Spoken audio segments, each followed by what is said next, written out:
Hi friends. శ్రీకృష్ణుడు ఒక పురాణ పురుషుడు. భగవద్గీత ప్రకారం దేవదేవుడు. ప్రపంచ మానవాళికి భగవద్గీత అనే మహాద్భుత జీవిత సారాన్ని అందించిన వాడు. కృష్ణతత్వం అనేది ఒక భక్తి ఉద్యమంగా ప్రపంచవ్యాప్తంగా వ్యాపించింది. కురుక్షేత్ర సంగ్రామ సమయంలో అర్జునుడికి బోధించిన భగవద్గీత ఇప్పటికీ ఎంతోమందికి వ్యక్తిత్వ వికాస పుస్తకంగా ఉపయోగపడుతుంది. శ్రీకృష్ణుడు లేకుండా మహాభారతం లేదు. శ్రీకృష్ణుడు లేకుండా కురుక్షేత్ర సంగ్రామం లేదు. శ్రీకృష్ణుడు లేకుండా భగవద్గీత కూడా లేదు.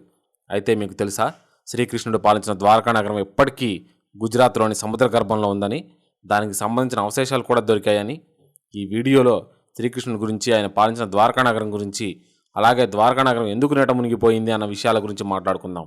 ఇది భారతీయ పురాతన చరిత్ర కాబట్టి ఈ వీడియోని ఎక్కడ స్కిప్ చేయకుండా పూర్తిగా చూడండి. శ్రీకృష్ణుడు మొదలలో జన్మించాడు. పెరిగింది గోకులంలో. పాలించింది ద్వారకా నగరాన్ని. ద్వారకా నగరాన్ని కృష్ణగిరి అని కూడా వ్యవహరించేవారట. మహాభారతంలో చెప్పిన కథల ప్రకారం శ్రీకృష్ణ భగవానుడు తన మేనమామ కంసుడిని చంపిన తర్వాత జరాసంధుడు ప్రతిజ్ఞ చేశాడు, కృష్ణుణ్ణి అలాగే యదువంశాన్ని నాశనం చేస్తానని. అందుకని జరాసంధునికి ఏమాత్రం అవకాశం దొరికినా మధుర మీద దాడి చేసేవాడు. అక్కడ తన కోపాన్నంతా ప్రదర్శించేవాడు. ఆ తర్వాత శ్రీకృష్ణ భగవానుడు మధుర నగరాన్ని వదిలిపెట్టి సముద్ర తీరంలో ఒక నగరాన్ని నిర్మించాడు. దానికి ద్వారకా అని పేరు పెట్టారు. అక్కడ తన యాదవ వంశంతో పాటు సుఖంగా శాంతిగా ఉండేవాడు. 36 సంవత్సరాల పాటు ద్వారకను పరిపాలించాడు. ఒకానొక సమయంలో శ్రీకృష్ణ భగవానుడు తన శరీరాన్ని వదిలిపెట్టిన తర్వాత ద్వారకా కూడా నీట మునిగిపోయింది. అయితే దీని గురించి మన పురాణాల్లో 2 కథలు ప్రచారంలో ఉన్నాయి. మొదటిది గాంధారి శ్రీకృష్ణుని శపించడం. రెండో కథ ప్రకారం శ్రీకృష్ణుడి పుత్రుడుకు ఋషుల ద్వారా ఇవ్వబడిన శాపం. ముందుగా మనం గాంధారి శాపం గురించి మాట్లాడుకుందాం. కురుక్షేత్ర సంగ్రామం ముగిసిన తర్వాత పాండవులు హస్తినాపురానికి చేరుకున్నారని సంజయుడు గాంధారికి చెప్పాడు. గాంధారి ఆ యుద్ధంలో తన పుత్రులందరినీ కోల్పోతుంది. తర్వాత చాలా దుఃఖిస్తుంది. అయితే దీనికి అంతటికీ కారణం శ్రీకృష్ణుడు అని గాంధారికి తెలిసినప్పుడు గాంధారి దుఃఖంతో పాటు కోపం కూడా తారాస్థాయికి చేరుతుంది. అప్పుడు శ్రీకృష్ణునికి గాంధారి ఒక శాపం ఇస్తుంది. నేను ఇప్పటి వరకు చేసిన పూజలు ఫలిస్తే, నేను పతివ్రతనైతే ఎలాగైతే మన కురువంశం నాశనం అయ్యిందో అలాగే నీ కళ్ళ ముందే నీ యదువంశం, నీ ద్వారకా నగరం కూడా నాశనం అయిపోతుంది అని శాపం ఇస్తుంది. శ్రీకృష్ణుడు దాన్ని స్వచ్ఛమైన మనసుతో స్వీకరిస్తాడు. తర్వాత శ్రీకృష్ణుడు ద్వారకా నగరానికి చేరుకుంటాడు. ఇక రెండవ కథ ప్రకారం శ్రీకృష్ణుడి పుత్రుడు శంభుడు తన మిత్రులతో ఆడుకుంటూ ఉంటాడు. ఆ సమయంలో విశ్వామిత్రుడు ఇంకొంతమంది ఋషులతో పాటు ద్వారకా నగరంలోకి ప్రవేశిస్తాడు. శంభుడు మరియు అతని మిత్రుడు యొక్క దృష్టి ఈ ఋషుల మీద పడుతుంది. వాళ్ళను ఆట పట్టించాలనుకుంటారు. వాళ్ళు మధువు తాగి ఉండటం వల్ల వాళ్ళ వివేకం నశిస్తుంది. శంభుడు ఒక స్త్రీ వేషం వేసుకుంటాడు. అతని మిత్రుడు అతన్ని విశ్వామిత్రుడు మరియు ఇతర ఋషుల దగ్గరికి తీసుకువెళ్తారు. అప్పుడు వారు ఋషులతో ఇలా చెప్పారు, ఈ స్త్రీ గర్భవతి, తన గర్భం నుంచి ఏం పుడుతుంది అని వాళ్ళు హాస్యాస్పదంగా అడుగుతారు. ఋషులు వాళ్ళు తనని ఆట పట్టించడానికి వచ్చారని అర్థం చేసుకొని కోపంతో రగిలిపోతూ ఆ కడుపు నుంచి ఒక ముసలం పుట్టి ఈ యదువంశం మొత్తాన్ని నాశనం చేస్తుందని, ద్వారకా నగరం మొత్తం సముద్రంలో మునిగిపోతుంది అని శపిస్తారు. ఇది శ్రీకృష్ణుడికి తెలిసినప్పుడు అది ఋషుల మాట, వాళ్ళ మాటలు ఎప్పుడూ వ్యర్థం కావు అంటాడు. ఆ తర్వాత రోజు ముసలం పుడుతుంది. ఆ ముసలాన్ని రాజా ఉగ్రసేనుడు సముద్రంలో పారవేయడానికి ఆజ్ఞాపిస్తాడు. శ్రీకృష్ణుడికి తెలుసు ఆ ఋషుల యొక్క శాపం ఊరికే పోదు అని. పురాణాల ప్రకారం మహాభారత యుద్ధం ముగిసిన తర్వాత 36 సంవత్సరాలకి ద్వారకా నగరంలో చాలా అపశకునాలు సంభవించాయి. అందుకని యదువంశ పురుషులందరినీ తీర్థయాత్రలకు వెళ్ళమని చెప్తారు. అందుకని వాళ్ళందరూ తీర్థయాత్రలు కని ద్వారకా నగరం విడిచిపెట్టి వెళ్తారు. అయితే అక్కడ వీళ్ళందరిలో చిన్నగా ఏదో గొడవ ప్రారంభమవుతుంది.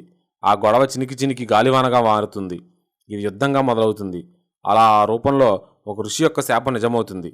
ఈ గొడవలు శ్రీకృష్ణుడి యొక్క పుత్రుడు ప్రద్యుమ్నుడిని కూడా చనిపోతాడు. శ్రీకృష్ణుడు ఆ ప్రాంతానికి చేరుకున్నాడు. చివరికి ఆ యుద్ధంలో శ్రీకృష్ణుడు, బలరాముడు అలాగే కృష్ణుని సారథి మాత్రమే మిగులుతారు. అప్పుడు శ్రీకృష్ణుడు తన సారథికి అర్జునుడి దగ్గరికి వెళ్ళమని చెప్తాడు. అర్జునుడికి తీసుకురమ్మని చెప్తాడు. ఇక బలరాముని అక్కడే ఉండమని చెప్తాడు. తన తండ్రికి ఈ విషయం చెప్పడానికి ద్వారకా వెళ్ళిపోతాడు. అప్పుడు శ్రీకృష్ణుడు అతి తొందరలో అక్కడికి అర్జునుడు వస్తాడని, అప్పటి వరకు ఈ నగరంలో ఉన్న పురుషులు స్త్రీలను కాపాడమని వసుదేవుడికి చెప్తాడు. మళ్ళీ శ్రీకృష్ణుడు బలరాముడు ఉన్న చోటికి వస్తాడు. అక్కడ బలరాముడు ధ్యానావస్థలో ఉంటాడు. బలరాముని ఆత్మ శేషనాగు రూపంలో సముద్రంలో లీనమవుతుంది. ఇక శ్రీకృష్ణుడు గాంధారి యొక్క శాపం గురించి ఆలోచించడం మొదలు పెడతాడు. చెట్టు నీడలో విశ్రాంతి తీసుకుందామని అక్కడే పావలిస్తాడు. అప్పుడే ఒక వేటగాడి ఒక బాణం శ్రీకృష్ణుని బొటనవేలికి తాకుతుంది. తన కాలి బొటనవేలుని ఒక జింక యొక్క కన్ను అనుకొని బాణం వదులుతాడు. ఆ వేటగాడు ఆ జింకను పట్టుకోవడానికి అక్కడికి వచ్చి శ్రీకృష్ణుని చూస్తాడు. చాలా విచారంగా మునిగిపోతాడు. శ్రీకృష్ణుని క్షమాపణ వేడుకుంటాడు. శ్రీకృష్ణుడు ఆ వేటగాడి విచారవదనం చూసిన తర్వాత అతన్ని క్షమిస్తాడు. ఇక తన శరీరాన్ని వదిలిపెడతాడు. అప్పుడు ఆ వేటగాడు హస్తినాపురానికి వెళ్ళి విషయమంతా చెప్తాడు. ఇంకోవైపు అర్జునుడు ద్వారకా చేరుకుంటాడు. అక్కడ రాణులను చూసిన తర్వాత తన కళ్ళలో నీళ్లు వస్తాయి. అర్జునుడు వసుదేవుని కలుస్తాడు. వసుదేవుడు అర్జునుడిని చూచి విలపించడం ప్రారంభిస్తాడు. తర్వాత అర్జునుడికి శ్రీకృష్ణుని సందేశం గురించి చెప్తాడు. కొంతకాలంలోని నగరం అంతా సముద్రంలో మునిగిపోతుంది అని ఇక్కడ వారిని అందరినీ తీసుకెళ్ళమని చెప్పాడు. వసుదేవుని మాటలు విన్న తర్వాత అర్జునుడు రాజ్యంలోని మంత్రులందరినీ రమ్మని చెప్తాడు. వారు వచ్చిన తర్వాత అర్జునుడు శ్రీకృష్ణుడి సందేశం గురించి అలాగే అక్కడ వాళ్ళందరినీ హస్తినాపురానికి తీసుకువెళ్లాలని అనుకుంటున్నట్లు చెప్తాడు. ఇంకా కొద్ది రోజుల్లోనే ద్వారకా నగరం సముద్రంలో మునిగిపోతుంది అని చేస్తాడు. సరిగ్గా 7 రోజుల్లో వీళ్ళందరినీ హస్తినాపురానికి తీసుకెళ్లాలని చెప్పాడు. దానికి కావాల్సిన ఏర్పాట్లు చేయమని చెప్పాడు. ఆ మాట వినగానే మంత్రులందరూ అర్జునుడిని ఆజ్ఞ పాటించడానికి వెళ్ళిపోతారు. ఆ రోజు రాత్రి అర్జునుడు శ్రీకృష్ణ మహల్లోనే ఉంటాడు. ఆ తర్వాత రోజు కృష్ణుని తండ్రి వసుదేవుడు కూడా ప్రాణత్యాగం చేస్తాడు. అర్జునుడి తనకు సాంప్రదాయం ప్రకారం అంతిమ సంస్కారాలు చేయిస్తాడు. వసుదేవుని భార్యలు దేవకి, భద్ర, రోహిణి మరియు మదిరలు కూడా ప్రాణత్యాగం చేస్తారు. తర్వాత అర్జునుడు చనిపోయిన యదువంశీయులందరికీ తగిన విధంగా అంతిమ సంస్కారాలు చేయిస్తాడు. సరిగ్గా 7వ రోజు అర్జునుడు శ్రీకృష్ణుడిని, పరిజనాన్ని అలాగే నగరవాసులు అందరినీ కూడా తీసుకుని హస్తినాపురానికి బయలుదేరుతాడు. అలా వాళ్ళు వెళ్ళిపోవడంతోనే ద్వారకా నగరం మొత్తం వెంటనే సముద్రంలో మునిగిపోతుంది. అలా శ్రీకృష్ణుని ప్రస్థానం ముగిసిపోతుంది. ఇక ద్వారక సముద్రంలో మునిగిపోతుంది. ఆ ద్వారకా నగరం యొక్క ఆనవాళ్లు సముద్రపు అడుగున భాగాన ఎప్పటికీ ఉన్నాయని నమ్ముతున్నారు. కొంతమంది చరిత్రకారులు కొన్ని విషయాలను పరిశోధించి మహాభారత కాలం గురించి అంచనా వేశారు.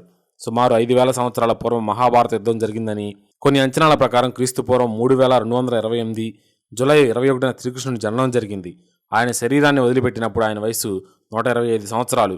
ది హిందూ రిపోర్ట్ ప్రకారం 1963లో సముద్ర గర్భంలో ద్వారకా నగరం అన్వేషణ కోసం డెక్కన్ కాలేజ్ ఆఫ్ పూణే, గుజరాత్ ప్రభుత్వ ఆర్కియాలజీ డిపార్ట్మెంట్ సంయుక్తంగా ప్రయత్నాలు చేశాయి.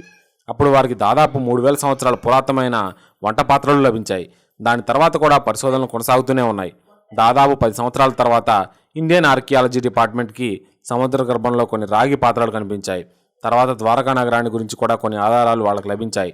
ఇంకా కూడా మహాభారత కాలం నాటి గుర్తుల కోసం పరిశోధనలు జరుగుతూనే ఉన్నాయి. ప్రపంచంలో అతి ప్రాచీనమైన నగరాల్లో మన భారతదేశ నాగరికత కూడా ఒకటి. మన పురాణాలు, ఇతిహాసాలు, మహాగ్రంథాలు మనకు ఎన్నో విషయాలు తెలియజేస్తున్నాయి. ఇక్కడ విలసిల్లిన మహానాగరికత గురించి ప్రపంచానికి చాటి చెబుతున్నాయి. ప్రాచీనమైన హిందూ ధర్మం వేల ఏళ్ల చరిత్ర కలిగి ఉంది. హిందూ ధర్మం మానవుడు జీవితాన్ని ఎలా గడపాలి అని తెలియజేస్తుంది. అలాగే జీవితానంతరం కూడా ఉంటుంది అన్నది మనకు తెలియజేస్తుంది. వేల ఏళ్ల క్రితమే మన ఋషులు ఖగోళ శాస్త్రం గురించి మనకు తెలియజేశారు. విశ్వం గురించి మనకు ఎన్నో విషయాలు చెప్పారు. అలాగే ఆయుర్వేదం ద్వారా ప్రపంచానికి ఒక అద్భుత ఆరోగ్య విధానాన్ని, చికిత్సా విధానాన్ని అందించారు. మహాభారత చరిత్ర గురించి ముందు మరిన్ని కొత్త విషయాలు తెలుస్తాయని ఆశిద్దాం. మీ అభిప్రాయం కామెంట్ చేయండి. ఇలాంటి మరిన్ని వీడియోస్ కోసం మన ఛానల్ సబ్స్క్రైబ్ చేసుకోండి. ఈ వీడియో నచ్చితే లైక్ చేయండి, కామెంట్ చేయండి, షేర్ చేయండి.